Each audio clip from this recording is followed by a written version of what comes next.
Hola, buenas. Bueno, nos vemos otra vez aquí para una segunda oportunidad. Esta vez vamos a adentrarnos en un texto que fue publicado en 1952, pero que en 1951 gana el Premio Nacional de Cuentos de El Nacional. Hablamos de La mano junto al muro de Guillermo Meneses. Meneses, él es un escritor que, bueno, lo habíamos mencionado en la vez pasada, eh, está muy ligado a todo el movimiento vanguardista que se viene gestando en la primera mitad del siglo XX venezolano. Sin embargo, toma un vuelo diferente a partir de la década del 50 y de hecho podríamos decir que este cuento, La mano junto al muro, eh, básicamente es el parteaguas de la narrativa venezolana y esto no es solamente una opinión mía, esto es una opinión de muchísimos críticos, escritores, narradores venezolanos. Eh, Vamos a ver un poco las costuras de este cuento, ¿no? Yo quisiera empezar, bueno, nada, hablando del principio, ¿no? El comienzo del cuento. Vamos a leerlo brevemente. La noche porteña se desgarró en relámpagos, en fogonazos. Voces de miedo y de pasión alzaron su llama hacia las estrellas. Un chillido, naciste hoy, tembló en el aire caliente mientras la mano de la mujer se sostuvo sobre el muro. Ascendía el escándalo sobre el cielo del trópico cuando el hombre dijo o pensó: hay aquí un camino de historias enrollado sobre sí mismo como una serpiente que se muerde la cola. Falta saber si fueron tres los marineros. Tal vez soy yo el que parecía un verde lagarto. Pero, ¿cómo hay dos gorras en el espejo del cuarto de Bullshit? La vida de ella podría pescarse en ese espejo, o su muerte. Bueno, para comenzar, si uno lee ese primer párrafo, lo primero que uno se da cuenta es que no es como el típico cuento, ¿no? Al estilo Poe, al estilo Cortázar, sino que es un cuento que primero te trata de envolver en una atmósfera, ¿no? Una atmósfera que está muy ligada eso, como a ciertos colores, a ciertos ruidos, y hay como una metáfora, ¿no? Que está muy arraigada dentro de algunas culturas a lo largo de la historia, en lo mitológico, como es la serpiente que se muerde la cola. Esta imagen es muy interesante y es un ritornelo que se repite hasta 7 veces en el cuento. Este, Ciertamente es un cuento que no comienza eh, con una acción contundente, ¿no? Es un cuento que viene a darnos indicios de lo que va después a ser el desarrollo y el final del cuento. Entonces, vamos a ver por qué, ¿no?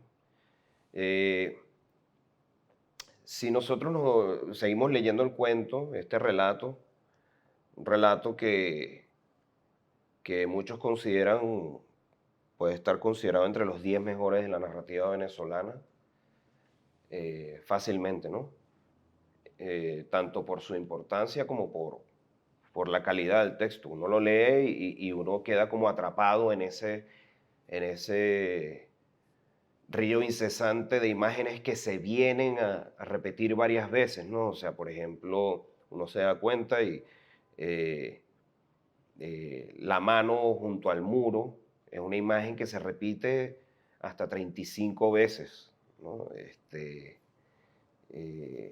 la palabra espejo también, esa imagen especular que está muy arraigada en la narrativa de Meneses, pero no solamente en su narrativa, también en sus ensayos, en sus artículos, o sea, él tiene un leitmotiv con el espejo. De hecho, este ejemplar que yo tengo aquí, Espejos y disfraces, tiene allí la palabra porque, como les digo, es un tema que es muy recurrente, ¿no? Pareciera muy borgiano, ¿no? En ese sentido. No sabemos realmente cuál sería el influjo de Borges allí, pero uno podría sospechar que, que, que hay un mismo movimiento literario allí con respecto al espejo. Vamos a darnos cuenta este, que, por ejemplo, la imagen del espejo está muy ligada al tema de la repetición, ¿no? La repetición de las cosas, la repetición de los seres. Eh, para Borges era algo muy terrible, pero para Meneses parece ser que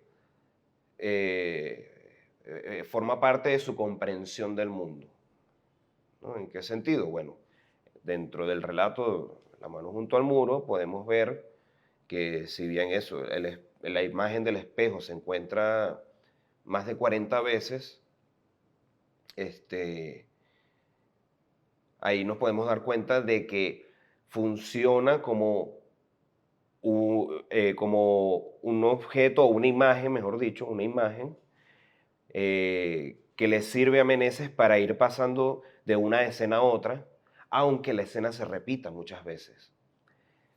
Eh, la escritora y crítica literaria Judith Gerendas, ella tiene un ensayo muy bueno sobre este cuento y ella considera que, aparte de los colores, hay una especie de prefiguración allí del movimiento cinético, ¿no? En el cuento. Hay que tomar en cuenta que este cuento se escribió en París en 1951. En esa época, este, Jesús Soto, Carlos Cruz Diez, también se encontraban allá en París. De hecho, las obras de ellos, sus exposiciones empezaron a montarse y a exponerse justamente en esa década en Europa. Sin embargo, todavía para cuando este cuento se publica, no, no se habían estrenado dichas obras, ¿no? Las obras del cinetismo, que por supuesto es uno de nuestros grandes momentos artísticos en Venezuela, ¿no?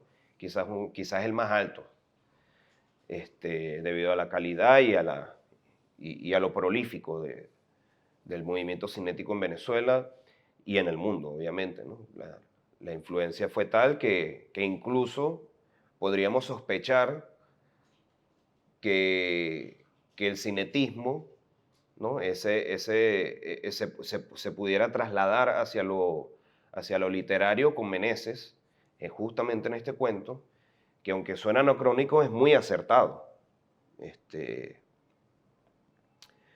Yo creo que esa repetición de imágenes y de colores en movimientos incesantes, esa profusión de, de escenas repetidas, son escenas repetidas dichas con ligeras modificaciones a lo largo del texto pero que le dan esa movilidad, ¿no? Cuando ustedes ven un- una obra de Soto, por ejemplo, uno puede, dependiendo de donde uno esté, la obra se mueve de tal forma que da una sensación de, de que todo está cambiando, de que el espacio está cambiando. Y creo que el cinetismo allí en Meneses también funciona de esa manera. Igualmente también en las obras cinéticas de artes plásticas se pudiera ver eh, incluso que ya uno no se mueve y la obra se mueve, sino que la obra se mueve de repente con el viento y uno está estático y eso da también una sensación de cambio espacial, ¿no? De transformación del momento. Lo mismo ocurre con este cuento. Eh, Creo que allí también hay un- una forma vanguardista por la cual se desarrolla esta historia. Es una historia que es muy fotográfica, ¿no? A mí me gustaría también aquí hablar un poco de, de otro movimiento vanguardista. Bueno, no hablar del movimiento como tal, sino mencionar de cómo las técnicas que usa aquí Meneses en este cuento se acercan mucho al cubismo, ¿no? Por el tema de las fragmentaciones de los personajes y de los momentos que están viviendo esos personajes y de cómo se repiten, ¿no? Yo creo que ahí sí podría haber, o sea, sí podría caber el, eh, la técnica cubista trasladado a lo literario y que Meneses pudiera haberlo enfocado de tal forma que pudiera decir, bueno, nada, aquí hay un influjo directo. Sin embargo, él nunca habló de eso. Este, para esto, por ejemplo, podríamos citar algunas frases. Eh, en la frase, por ejemplo, ciertamente los marineros se acercaron, una mano, una boca, la sombra verde y el rojizo resplandor. Aquí vemos cómo, bueno, una mujer está captada de una forma cubista, ¿no? Porque le hace ocupar como un lugar, pero con diferentes imágenes.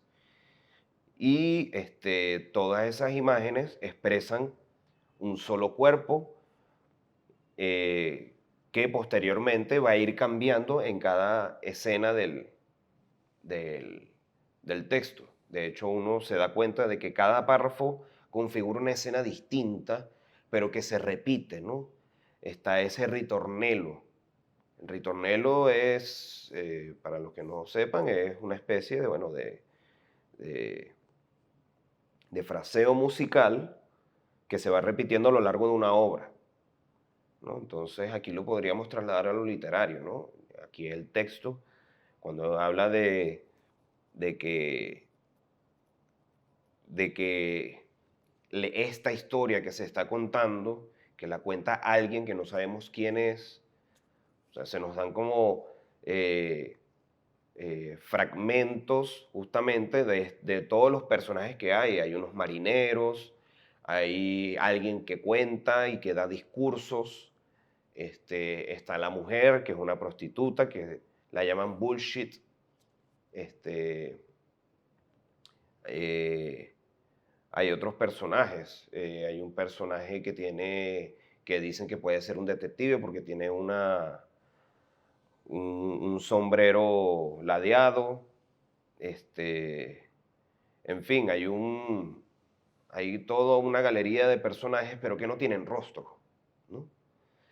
Este, entonces allí podemos ver que ellos están a lo largo del texto participando y sin embargo no hay una concreción, ¿no? de quiénes son. De hecho, pareciera que a veces son como los mismos. Cuando se hablan de los marineros, cada uno tiene una distinción en específico que sin embargo pudiera todos confundirse con un mismo personaje. Y al final del cuento pudiera decirse que son el mismo personaje. Este, entonces, yo creo que aquí, en este cuento, ¿no? Podemos ver imágenes eh, simbólicas por todos lados, ¿no? Como ya dijimos. Eh, y, por ejemplo, me gustaría leer un poco de un fragmento de una crítica literaria que se llama Ángel Angulo. Ella habla el compendio de imágenes que hay, ¿no? Ella trata el tema del espejo, entre otros. Vamos a leer un poco este fragmento para después reflexionar sobre ello. Dice, hay imágenes simbólicas, el espejo que genera dudas, que refleja la vida y la muerte, lo existencial en lo que se convierte la vida, lo que es, lo que no se ve, lo que no se quiere ser, el tamborileo de la mano en el muro y la serpiente enrollada que se come la cola. Meneses la usa todas para su reflexión como escritor. Las dos primeras están en el cuento para desnudar una situación social que al parecer no tiene más solución sino la muerte, y la última usada en dos vertientes, como método de introspección con el cual opone, compara y duda de todo en movimiento dialéctico, que es explícito al contraponer los diálogos o expresiones entre paréntesis, y otro dirigido a la estructura del cuento que se observa circular, como ya se mencionó. Entonces aquí podemos ver, ¿no? Un poco la explicación que da a manera de ensayo eh, Ángel Angulo sobre las imágenes más recurrentes, la mano y la serpiente que se come la cola. Cuando uno se da cuenta de que, o sea, por ejemplo, uno hace una síntesis, ¿no? de la mano junto al muro, uno pudiera decir sencillamente que, bueno, es la historia de una noche en la vida de una prostituta que vive y trabaja en un prostíbulo ubicado en una zona portuaria y que al final del cuento termina siendo asesinada.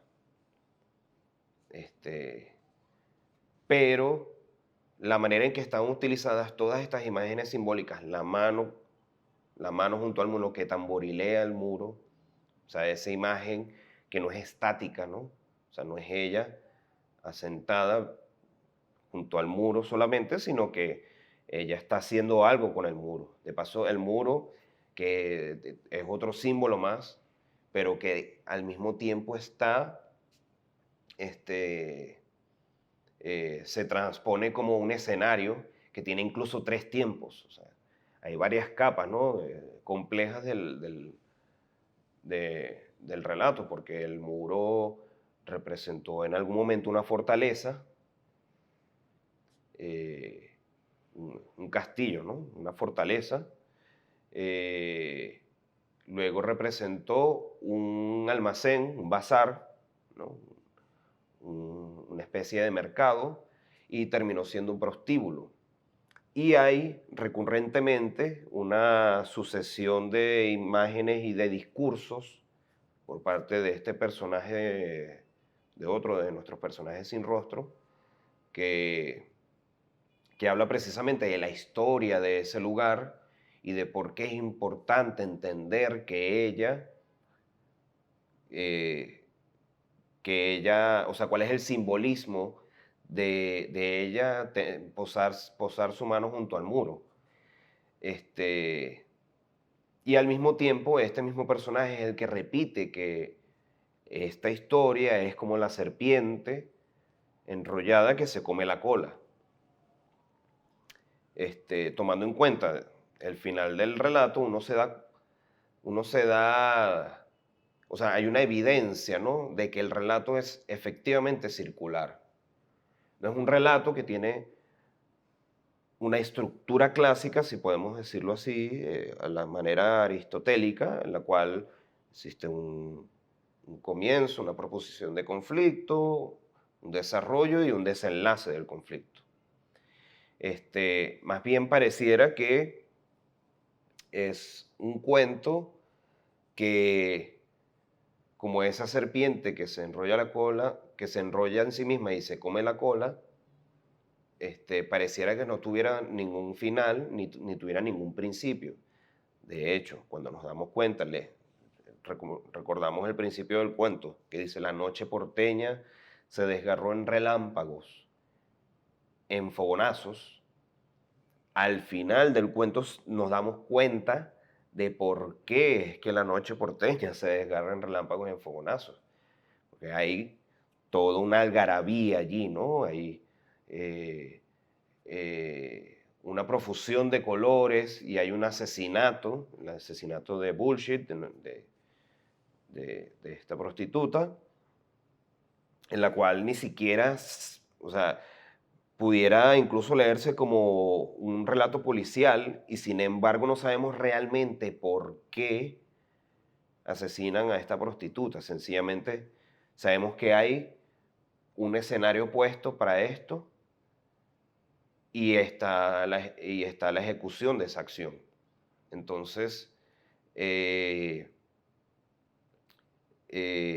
a medida que nosotros vamos leyendo el cuento, nos vamos adentrando en ráfagas de imágenes, en múltiples escenas que se van repitiendo a lo largo del texto, pero que sin embargo no nos incomoda, ¿no?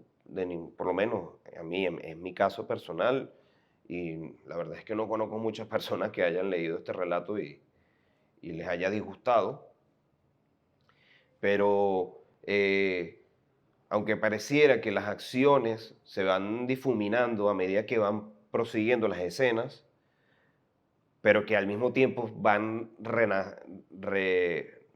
renaciendo, ¿no? Como constantemente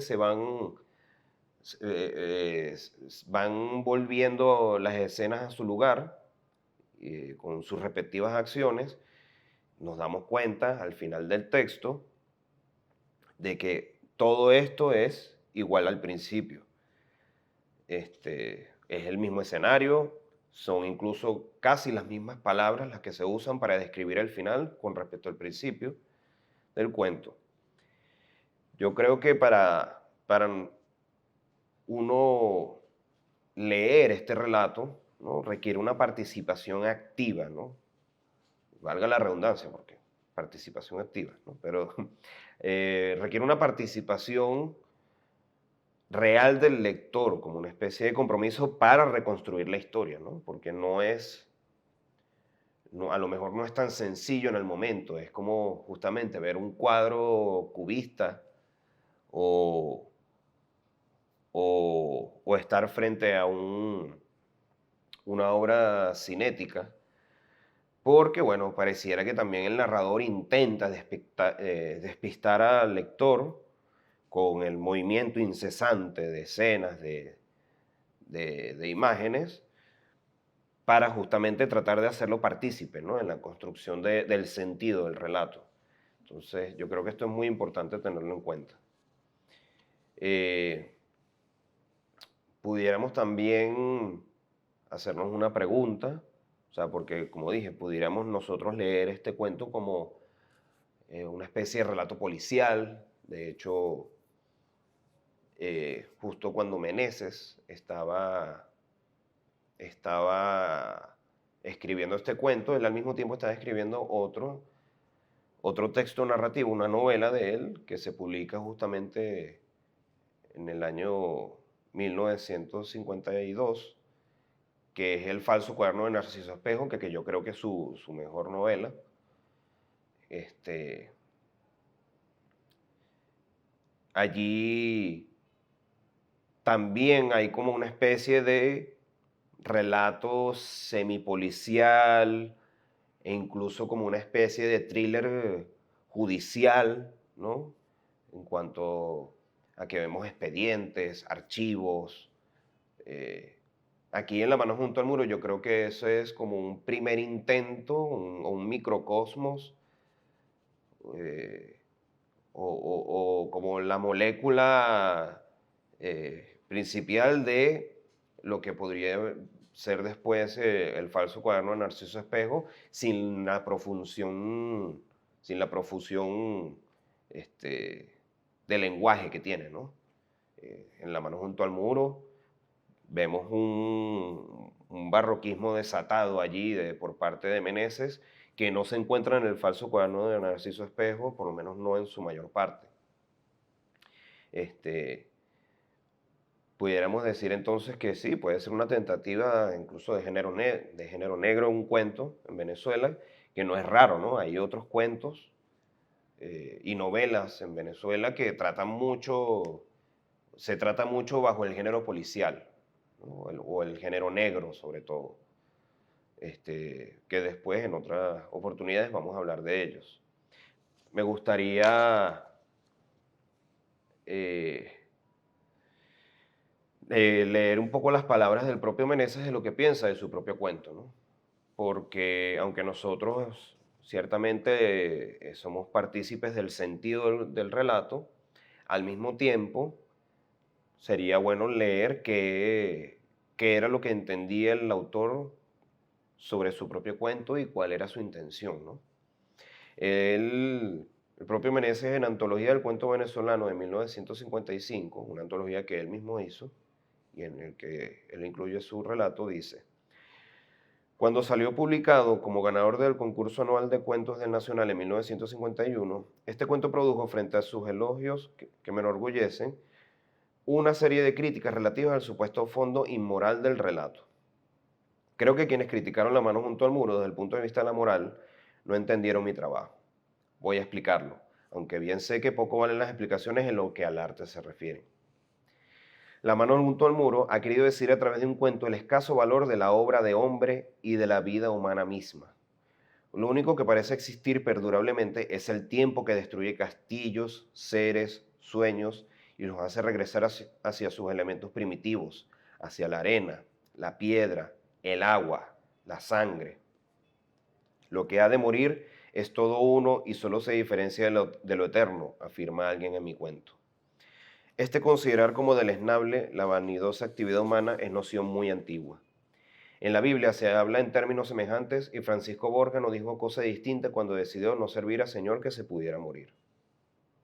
Tal vez el hecho de que en ese relato el tiempo sea considerado también como imagen creada por el hombre y por ello tan inútil como las demás formas de la actividad humana, tan falso como el placer, tan corto como los siglos, tan lento como las palabras utilizadas para contar el gesto de una mano que desliza su agonía junto a un antiguo muro, pudo parecer alguien grosero, inmoral o estúpido. Yo dije en ese cuento, como pude, el misterio del tiempo, un misterio que se muerde la cola y forma el cero, la serpiente de la nada. Bueno, con esto cerramos el análisis de este relato. Espero que lo lean y lo relean y para luego discutirlo y discutir muchas otras aristas que se nos escapan en este momento por cuestiones de tiempo, pero que bueno, nos veremos en una próxima sesión para seguir ahondando en el análisis de la narrativa venezolana de la segunda mitad del siglo XX.